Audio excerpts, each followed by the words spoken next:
Hey, it's a Droid one. Today I'm going to show you my Sonic Movie 3 Jack Specific 5-inch figure collection, which is basically every figure I could find and buy. And before I show you that, I'm going to show you the box, which is this thing.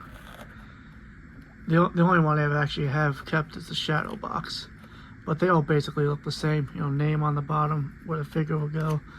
You got renders on the side, which are all from the second movie, even the shadow one.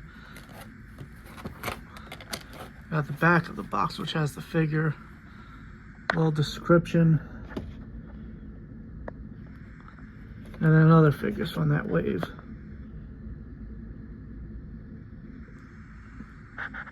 Anyway, I'm gonna start off one figure at a time. Let's put these guys to the side. Right now we'll focus on Tails, who is a little fox. Articulation on these guys are pretty basic, you know, knees, hips, elbows, fingers, interestingly.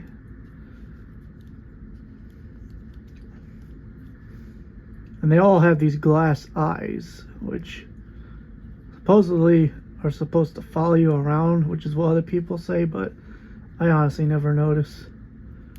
Anyway, Tails here is pretty detailed. Looks exactly like the movies and the games, actually. One of the very few characters that retained 100% the design from the games, because I don't know how you would actually change Tails.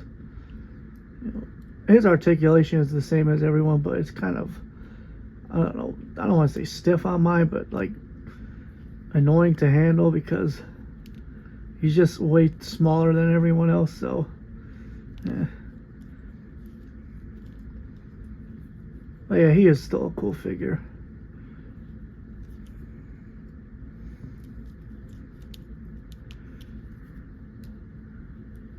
Anyway, on to the next figure, which I might as well show you, is Sonic, which I have him in the Sonic 06 pose. Again, cool detailing, same eyes. And this one, unlike the Tails one, he has a waist articulation, or ab crunch, I guess it would be called. You know, knees. Got the Puma shoes. You know, something funny about all the Hedgehogs, I've mentioned this in a previous video, is how they have like extra quills on the back. I don't know why they did it. It's barely noticeable, but once you do it, you kind of can't unnotice it. And the fur detailing is great on these guys too, as well as the Hedgehogs having like these quill highlights on them that look like they will glow up, but you know, these are just regular figures. These ones don't glow. Anyway, on to the third member of Team Sonic,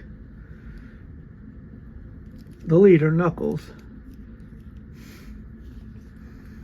I'm just joshing you, but here you got Knuckles. I didn't notice this at first, but people have been saying, or someone said, that Knuckles is basically a lot bulkier than in the games, which I've kind of not noticed actually. But yeah, now that I'm looking at it, he does look pretty bulkier than usual. This guy's joints are stiff too, though, like way stiff, which is why I'm afraid to move him.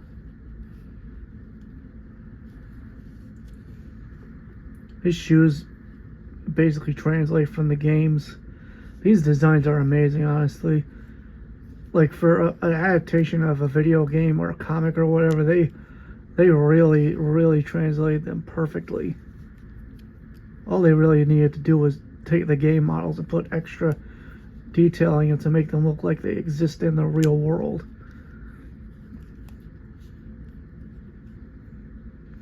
Anyway, on to Shadow the Hedgehog, the best character in the franchise. I don't care what anyone says, Shadow is the best. Apparently this figure has like 2 different faces. One of them he just has a frown, and this one I got has an angry face, which I guess is appropriate.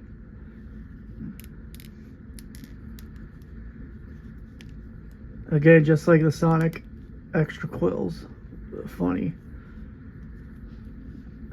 You got amazing detailing on his boots or sneakers, which I find it funny how they designed it to look like actual sneakers with hovering mechanisms below them.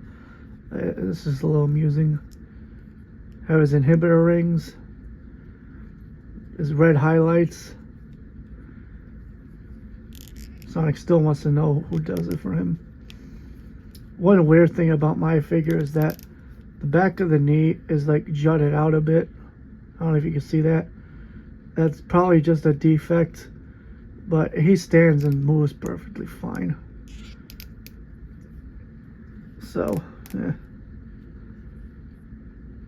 Anyway, last but very not least, Supersonic, which people are saying is rare, but every store I go to, he's like one of the few figures I can ever find, next to like that stupid Chow Tails.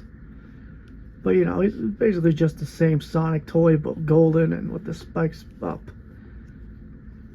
You know, not much different outside of the paint job, which is beautiful. Like, all these figures are $15, $16, around there. And for that kind of price, these feel like they could be worth almost $50. Whoops. You know, again, same articulation, same amazing fur detail and shoes. Same multiple quills. I'll never get tired of noticing that. Anyway, yeah, that's literally all the Jakks Pacific Sonic Movie 3 figures I own. I can never find a Robotnik figure anywhere, which I find it funny how the only Robotnik figure they have is the one from his second movie design and not from the third one. Which I don't know, is that considered a spoiler? It's in the trailer, so I don't really think so. Whatever. Anyway, I'm hoping to get more Sonic 3 figures, and I'll probably review those in the future. This has been Dreadwin. I hope you enjoyed that, and I'm out.